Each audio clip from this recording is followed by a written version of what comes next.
Hello everyone and welcome to Inside Healthcare. We have a great program for you. We'll give you all the scoop on the sunscreen labeling and what you need to know to protect yourself against skin cancer. Plus, we have some exciting news for expecting moms. But first, what your local hospitals are doing to keep you and your family safe when in the hospital during an emergency such as a tornado when it hits the area like last spring. So joining us, we're very pleased to have with us back again. We've been a guest before, Catherine Grimm, Emergency Preparedness System Director with Healthies. Thank you, Catherine. Yes. And also joining us is Jeff Gross. He's the Operations Manager for Healthies Medical Transportation. Thank you both for being with us. Pleasure to be here. So recently, Healthies hospitals, plural, all went through a full-scale evacuations. Catherine, maybe you can start off and just kind of tell us what was all that about, what was involved with it. Sure. All four of our hospitals, as you said, went through a full-scale evacuation exercise in the month of May 2012 here. That's Bethesda Hospital, St. John's Hospital, Woodwinds Hospital, and St. Joseph's Hospital. We worked with the state of Minnesota back in 2010 to develop a statewide template for evacuation for all hospitals and long-term care facilities throughout the state. We did a tabletop exercise, kind of a discussion-based exercise to work through the details of that in 2011. And then in 2012 here, we did preparations and actually did a full-scale evacuation exercise to test out the plan, and it went very well. So what was involved with that full scale? You actually removed patients? Right. So in planning for that exercise, it included not only educating staff on the plan, but educating them on our evacuation equipment. We brought in mock patients, so not moving our real patients, but brought in mock patients that our nurses could actually move from the floor down the stairwells using our evacuation equipment to a staging area where we handed off to EMS, and then one of our sister hospitals would receive those patients on the other end, and then we would close the loop to make sure that the patients safely got from the evacuating hospital to the receiving hospital, and that we were able to track them the entire time. Have you ever done an evacuation like that in the past, a planned evacuation? We have never done a planned full-scale evacuation exercise, or a real evacuation for that matter. No. But going through that is enough to prepare you for the real thing if something were to happen? Well, you plan for the worst and hope for the best. You hope you never have to evacuate a hospital. In fact, hospitals have contingency plans in place and mitigation measures in place so that you never have to evacuate a hospital. That's the point. But as you know, some hospitals in recent history have had to evacuate. And so we need to make sure that our staff are trained and comfortable with an evacuation should we ever have to do it. Again, being last resort.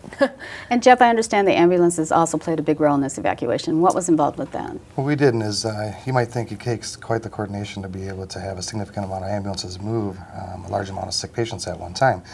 So we've actually planned this from an EMS perspective at the local and regional level. We have a strike team, is what we call it, that's put in place. And what that is that 6 ambulances and a paramedic leader. And we respond as a group, and we show up wherever there's the need. And we work together with hospital leadership to systematically move patients based off of acuity levels, which you can imagine it takes a lot of resources to do that. So we have to plan, who goes first? Does the patient come out of the ICU? Do they have special needs, special equipment?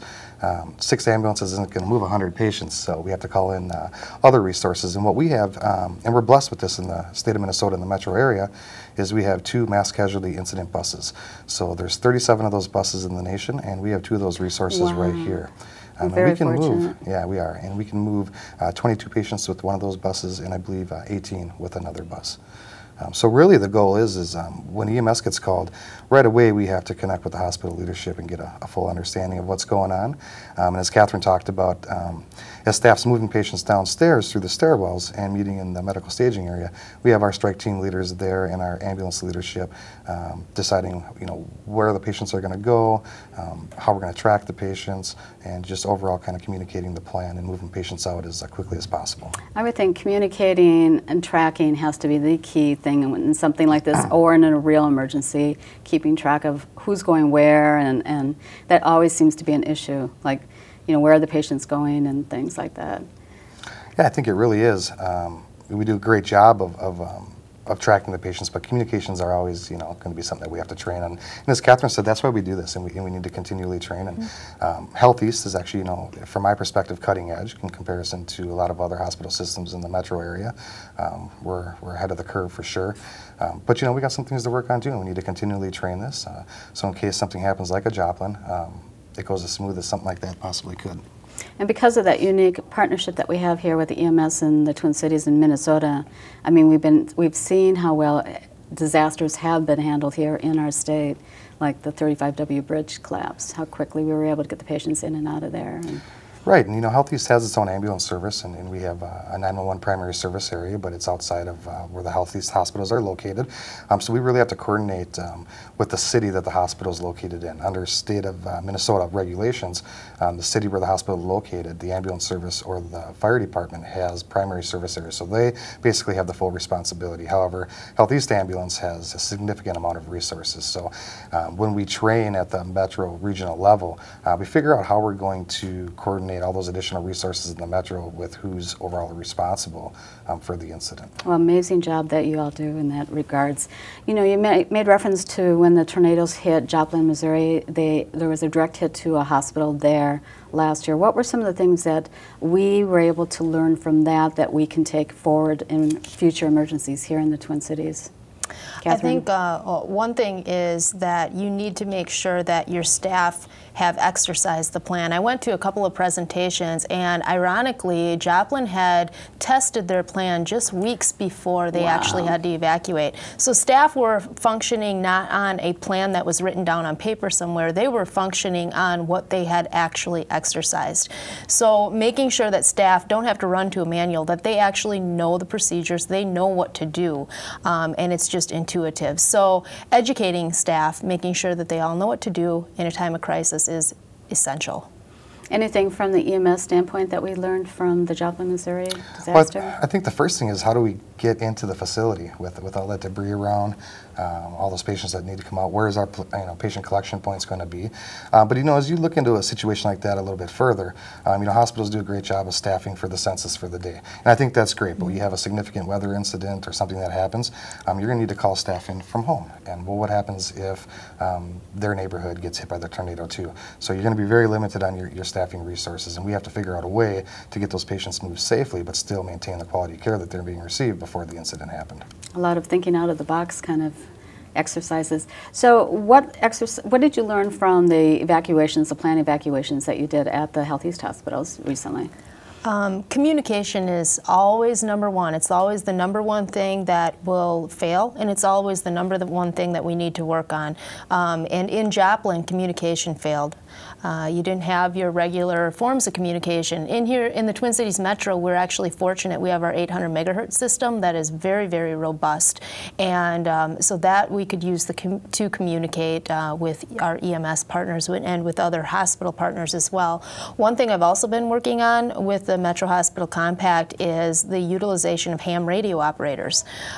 So should we have communication failure and total communication failure, we have those partners in place that are already members of local ham radio groups who would be willing to come in and help us if we had no other form of communication. Yeah, and weren't some of those things that we learned from 9/11 with the communication with the firefighters and the police that failed as well? So we've learned some things from there as well. We do, and we're doing a good job in the state of Minnesota, especially in the metro area, with communicating on the 800 megahertz. Mm-hmm. We can typically patch police, fire, EMS, public works. Can I just ask, what is that exactly? Well, you might be asking the wrong person. The 800 megahertz radio is basically a radio system that everyone can communicate on in the public safety. But what that leaves us with is how do we communicate with the hospital staff, because typically there's not enough of those radios to go around. So communications is always going to play a big role in how well the incident or the drill goes. So the key is to really unify command, basically, and have police, fire, and EMS, the leaders there, meet with the hospital command team and develop the strategy and tactics together. Final comments for our viewers on for them to be safe during an emergency? You know, with the summer coming up here, weather emergencies seem to be, high on our radar. No pun intended there. But so everyone should have a weather radio at home. our workers to show up and help, they need to be prepared at home. So all of our staff should have a weather radio to alert them of weather emergencies. One thing from Joplin that we learned also is have your shoes by your bed. If you know that there's going to be a weather emergency, have your shoes by your bed. And in the hospital, we want to make sure that the shoes are by the patient's beds. A lot of debris is going to be thrown around if we get hit. So, and then have a plan both at your place of work and at home, and practice it. Talk about it and practice it with your community partners and or with your family. Good advice. In fact, I've started grabbing my shoes whenever there's a tornado warning in the area and stuff, and my phone. Yep. And the radio. So, and Jeff, final comments? I think Catherine hit a really good point there. It's just about, you know, really being in a state of readiness, being prepared. I know at my house with my family, we practice the tornado drills, and you know, where's my children going to go when that happens? And always make sure you have flashlights and candles, because you know the power goes out, and you need to be able to move through the darkness per se, and really just generally keep your eye on the sky and stay in tune with what the newscasters are saying that the potential threats are. All right, great advice. Always a pleasure to have both of you with us, Catherine Grimm and Jeff Gross. Thank you so much. Appreciate it. Thank you very much. Thank you. Well, still ahead, if you or your loved one is having a baby, we have some news that we think that you would like to hear about. So stay with us. Thanks so much, guys. Pants, pants, pants. I am folding the pants. The pants are long. Do they go on my head? Do they? Welcome back, everyone, to Inside Healthcare. Joining us now, we're very pleased to have with us Peg McCoy. She's Clinical Director at Maternity Care at St. John's Hospital. Thank you, Peg. And also joining us is Melissa Hassler. She's a certified nurse midwife, so she's going to tell us all about what a midwife does and why we're having you on the show. But first of all, Peg, what's the exciting news that you have to tell us? Well, it's very exciting for us that we are now going to have the Healthy Certified Nurse Midwife service deliver at St. John's Hospital. This is a well-established service that has been delivering babies at St. Joseph's and at Woodwinds Hospital for years, and now they are joining us at St. John's, and we're real excited to have them. Wow, it's been a long time. In the planning, working, trying to get this? We've been working on it for a good part of this calendar year, and we have some work yet to do, but right now we're very busy welcoming our new partners and having the nurses upon the St. John's unit learn all about them and have them learning about each other so we can be very successful. Before we went on, you were saying how you've had a very busy spring, especially last month, with a lot of babies being born. Yes, in the month of May we had 286 babies born at St. John's Hospital, which is not quite a record, but it's a lot of babies to have in 1 month. And now you've got the help of the certified nurse midwives. So Melissa, what is a midwife? What are some of the services that you provide? Why would someone want a midwife versus a physician to deliver their baby? Very good questions. Certified nurse midwives are nurses, registered nurses, who have gone on to get extended degrees and master's degrees in nurse midwifery. So we've gone on to extra schooling and then passed certification board exams, and then are certified nationally and as well as in the state that we practice. And we offer women's health care, women's health care for low-risk, healthy women from adolescence all the way through menopause. So midwives are pretty famous for catching babies, which we do a lot of, but we also offer a lot of gynecologic care, women exams, family planning, periconception, perimenopause, menopause care, so throughout the lifetime of a woman, but specifically focusing on low-risk women. We collaborate with a fantastic group of physicians through Health East.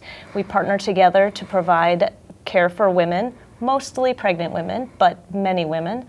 And the physicians help us out when we have a situation where it's a little bit out of the low risk category. We will co-manage or transfer care sometimes when it's appropriate.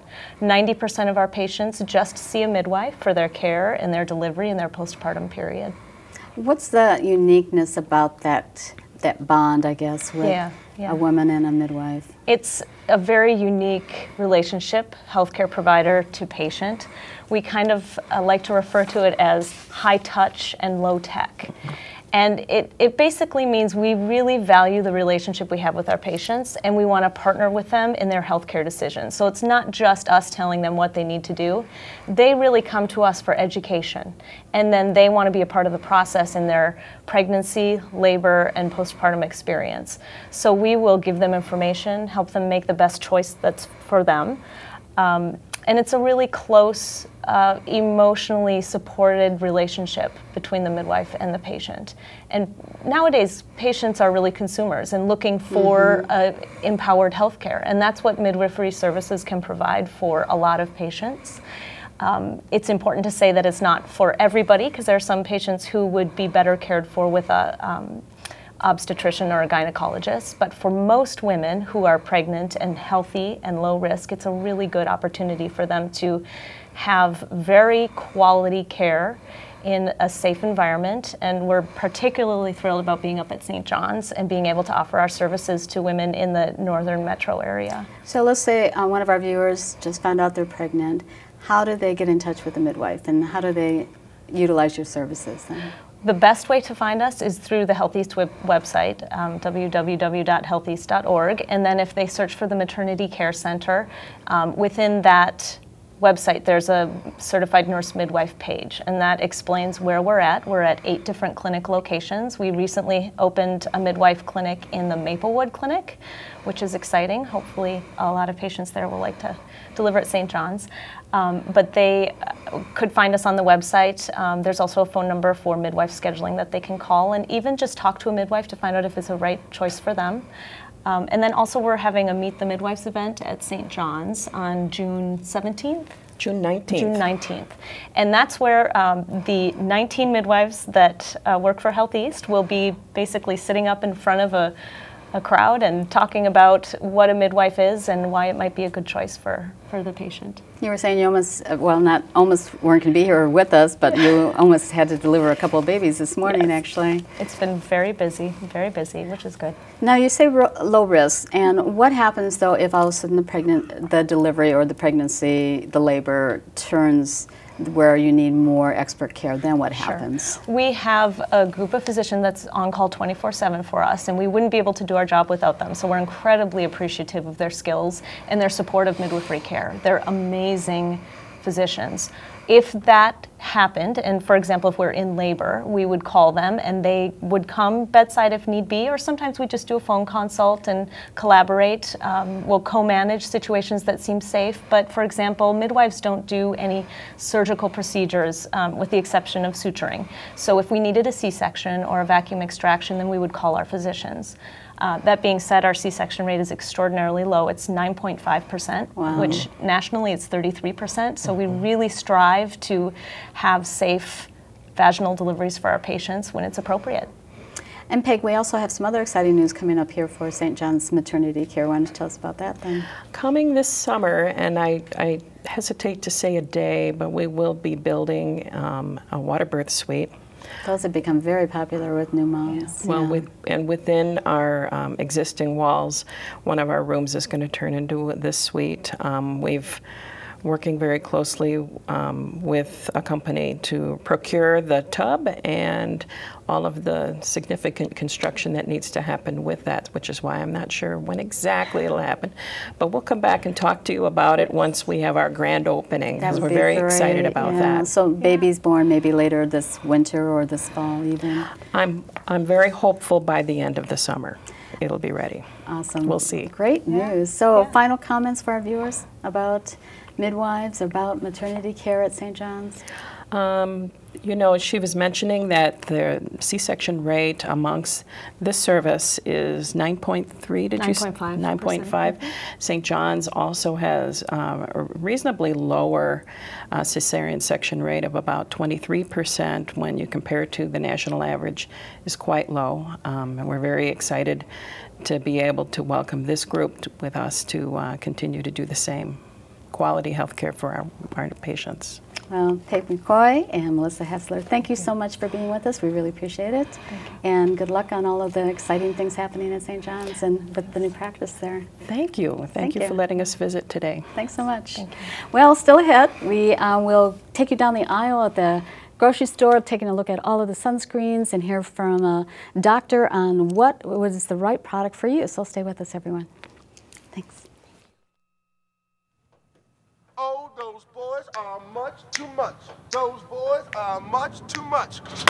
We got the spirit. We're hot. We can't be stopped. We got the spirit. We're hot. We can't be stopped. We're gonna beat them and bust them. Beat them. The smallest moments can have the biggest impact on a child's life. Let's get a little bit rowdy. R-O-W-D-Y. Take time to be a One dad more time. today. Oh, those boys are much too much. Those boys. Welcome back, everyone, to Inside Healthcare. We're very pleased to have with us now Dr. Neil Shaw. He's a dermatologist with the Healthy's Maplewood Clinic. Thank you very much for being with us. Thanks for having me. And he's here to talk about preventing skin cancer, what you can do. You're seeing probably more and more skin cancer cases, younger ages even, too. Yeah, the statistics unfortunately bear out that there's an epidemic of skin cancer, and Both kinds, or? both kinds, melanoma, which is a potentially fatal type of skin cancer, and non-melanoma skin cancer. The incidence is also increasing, and then the prevalence at younger ages is increasing. There's a number of factors for this. But the main one is probably increased ultraviolet exposure throughout people's lives, severe sunburns early in life, and those are probably the biggest modifiable risk factors that I think are driving this trend, unfortunately. You know, and I didn't have a lot of burns, but I do know I had at least 4 that I can remember in my lifetime. So just one can put me at risk for melanoma, right? And with most cancers, there's something called a lead time issue, meaning there's some environmental damage or toxin or exposure, but you don't show that cancer until decades later. And with skin cancer, severe sunburns early in life, before the age of 10, have a significantly increased impact on both melanoma, especially melanoma risk, but also non-melanoma skin cancer risk later in life. So even as few as a single burn can increase your risk, and if you have multiple severe blistering sunburns before the age of 10, it can increase your risk 6 to 7-fold later in life of developing a melanoma. So what would be the warning signs that you have potentially skin cancer, and where do they usually, are they most likely to show up, or is it just about anywhere? Well, melanoma is one of those that it'll show up wherever it wants, and it'll go wherever it wants once it leaves the skin. So you really need to look the places you don't normally look. So your hairdresser will look in your scalp, your dentist will look in your mouth, your general practitioner or dermatologist will look everywhere on your skin, but you need to look in between your toes, in the genitals, under the breast, areas you don't normally look at. Just look for something that's new or changing. What I tell my patients is the ugly duckling sign is the best thing we have. We will accumulate benign growths throughout our bodies for our entire lives, and they're fine. And if you could look at your right arm and find a spot that looks a lot like the one on your left arm and the one on your right shoulder, it's probably okay. But if you find one that doesn't match anything else on your body, keep an eye on it. That's the one you want to be careful about. Skin cancers can arise from a previously existing growth, so a mole could turn into a melanoma, but that's not that common. The majority of skin cancers arise from an area that was previously normal-looking skin. So you get a growth that doesn't heal, that bleeds, that changes, that looks different week to week, month to month. That's something to be concerned about and something to see a board-certified dermatologist for. Would there be other signs or symptoms like fatigue or anything like that as well? Usually, well, as with any cancer, once it spreads and becomes widespread, you can get systemic symptoms such as unexplained weight loss, fever, night sweats, chills, severe headaches. But those are uncommon with skin cancer. Generally, you're going to see the problem and going to have a chance to stop it. Even melanoma can almost be cured at its earliest stages. So the good news is if you catch skin cancer early, it's an annoyance. It's usually just a simple surgical procedure done in the office, and then you're done with it. And they can come directly to you? Do they have to go to their primary care or provider first? I'm happy to see them right away, and oftentimes there is an advantage in seeing a dermatologist first. We know what to biopsy, what to reassure, what to observe. Oftentimes we can get you plugged into the right treatment channels of advanced cancer care as required, such as radiation, chemotherapy, or advanced surgical care. And frequently, the dermatologist is the only surgeon you'll need to see for the majority of skin cancers. We have extensive surgical training in reconstruction and excisions and special types of skin cancer surgery during our training. So we do a lot of surgery, and so it's nice to have that care comprehensively in one place. You could certainly see your general practitioner initially, But if you're suspicious about a spot, your best bet's to come to a dermatologist. And we know that there's so many ways to protect skin cancer wear. Cover up, for one thing, stay out of the sun. But what about the sunscreens? There's new labels on them. What should our viewers know about it? Well, how do they know which one is right for them? Sure. You know, sun protection is critically important. Sunscreen, I describe it as a last line of defense. It's good to have on every day, everywhere, if you can. But year-round. Year-round. People that have gone skiing in the winter will tell you can get sunburn off of snow glare. But really changing your habits, so wearing a large hat with a broad brim, sunglasses, as much clothing as you can tolerate, changing your activities so that you're out before 10 a.m. or out after 4 p.m. Those really will do a significant amount. They're less expensive than sunscreen in terms of protecting you from skin cancer. But sunscreen is an integral part of a comprehensive sun protection plan. The new FDA guidelines are a great idea.